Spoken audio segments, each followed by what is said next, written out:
Chairman তারিক রহমান এবং interim গভর্নমেন্টের chief adviser professor Mohammad ইউনুসের মধ্যে একটা সৌহার্দ্যপূর্ণ পরিবেশে মিটিং হয়। মিটিংটার ডিউরেশন ছিল প্রায় 1.5 ঘন্টা। মিটিংয়ের পরে একটা যৌথ বিবৃতি ওনারা দুইজন অ্যাপ্রুভ করেছেন, সেটা এখন রিড আউট করবেন আমাদের national security adviser doctor Khalilur Rahman. বিসমিল্লাহির রহমানির রহিম।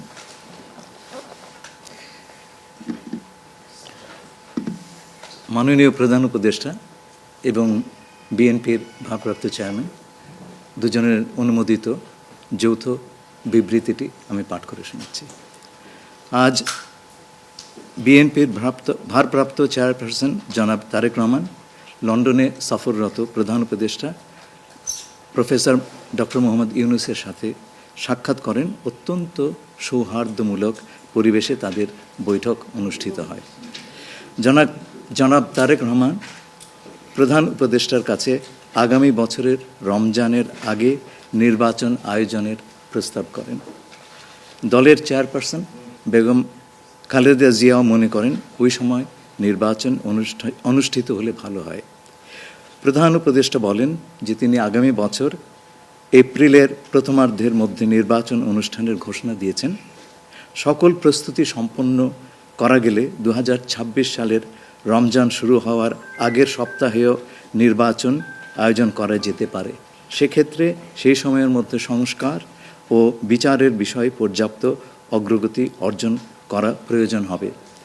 জনাব তারেক রহমান প্রধান উপদেষ্টার এই অবস্থানকে স্বাগত জানান এবং দলের পক্ষ থেকে তাকে ধন্যবাদ জ্ঞাপন করেন। প্রধান উপদেষ্টাও জনাব তারেক রহমানকে ফলপ্রসূ আলোচনার জন্য ধন্যবাদ জানান। আপনাদের সবাইকে ধন্যবাদ। আমরা 7টা কোশ্চেন নিব। আপনারা কোশ্চেনগুলো করবেন হচ্ছে আমাদের national security adviser doctor Khalilur Rahman এবং বিএনপির স্ট্যান্ডিং কমিটির মেম্বার আমির খসরু মাহমুদ চৌধুরী। প্লিজ।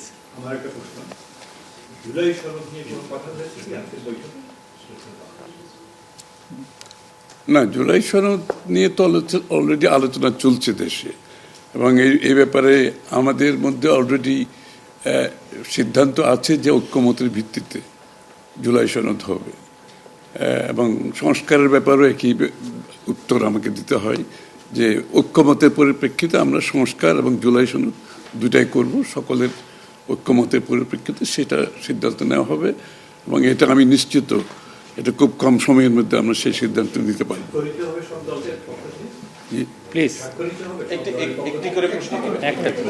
হ্যাঁ, ঐক্যমত যেখানে হবে স্বাভাবিকভাবে ঐক্যমতের পরিপ্রেক্ষিতে যে সিদ্ধান্ত হবে স্বাক্ষরিত তো হবেই, না হওয়ার কোনো কারণ তো নেই।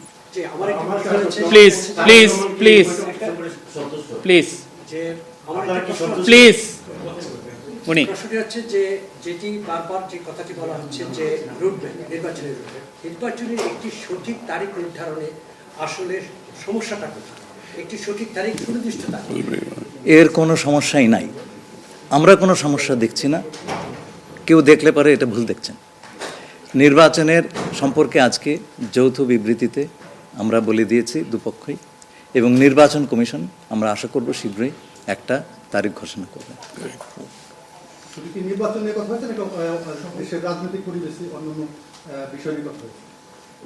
সব বিষয়ে আলোচনা তো হবে স্বাভাবিক। আমরা তো নতুন বাংলাদেশ গড়ার প্রত্যয় নিয়ে সামনের দিকে এগোচ্ছি। সবাই আমরা চাই দেশ গড়ার যে প্রত্যয় আমরা নিয়েছি, আমরা ঐক্যবদ্ধভাবে সেই কাজটা করব। শুধু নির্বাচনের আগে নয়, নির্বাচনের পরেও বাংলাদেশ গড়ার যে প্রত্যয় নিয়ে আমরা সবাই ঐক্যমত হয়েছি সেটা আমরা সামনের দিকে এগিয়ে নিয়ে যাব। একজন প্লিজ প্লিজ উনি বলুন। সংস্কার নিয়ে যে দীর্ঘ আলোচনা হচ্ছিল, সেই সংস্কার বিষয়ে বিএনপির পক্ষ থেকে বা তারেক রহমান সাহেবের পক্ষ থেকে আপনারা কিভাবে রিঅ্যাক্ট করেছেন? যে আবার স্যার আমি শুনি, যে সংস্কার নিয়ে যে বর্তমান সরকারের যে একটা বিশাল রূপরেখা তৈরি হয়েছে, একটা বিশাল তালিকা, সেই তালিকা নিশ্চয়ই আজকে আপনাদের সামনে উপস্থাপন করা হয়েছে। সেই সংস্কার বিষয়ে আপনাদের মতামত কি? বিএনপি কিভাবে সেটাকে? না, এটা তো পরিষ্কার। এটা এখানে না বোঝার কোনো কারণ নাই। বিষয়টা হচ্ছে সংস্কার। চিফ অ্যাডভাইজার সাহেব, তারেক রহমান সাহেব, আমরা সবাই একই কথা বলছি। যে বিষয়গুলোতে ঐক্যমত হবে সেগুলোতে সংস্কার হবে, তাই না? তো সংস্কারের বিষয়টা একটা চলমান প্রক্রিয়া। এমন না যে আজ সব সংস্কার এখন শেষ হয়ে যাবে। এটা নির্বাচনের আগেও কিছু সংস্কার হবে যেখানে ঐক্যমত হবে, আর নির্বাচনের পরেও সংস্কার অব্যাহত থাকবে। কারণ আমরা যেই দেশ গড়ার প্রত্যয় নিয়েছি, সংস্কারের প্রয়োজনীয়তা সবাই অনুভব করছে এখানে। সুতরাং আগে পরে সংস্কার চলতে থাকবে। Please please please please. আমার হচ্ছে তারেক রহমান দীর্ঘদিন ধরে এখানে অবস্থান করছেন এবং স্বরাষ্ট্র উপদেষ্টাও বলেছেন ওনার দেশে ফিরতে কোনো বাধা নেই। ওনার এই ব্যাপারে কোনো আলোচনা হয়েছে কিনা বা কবে দেশে ফিরতে পারবে?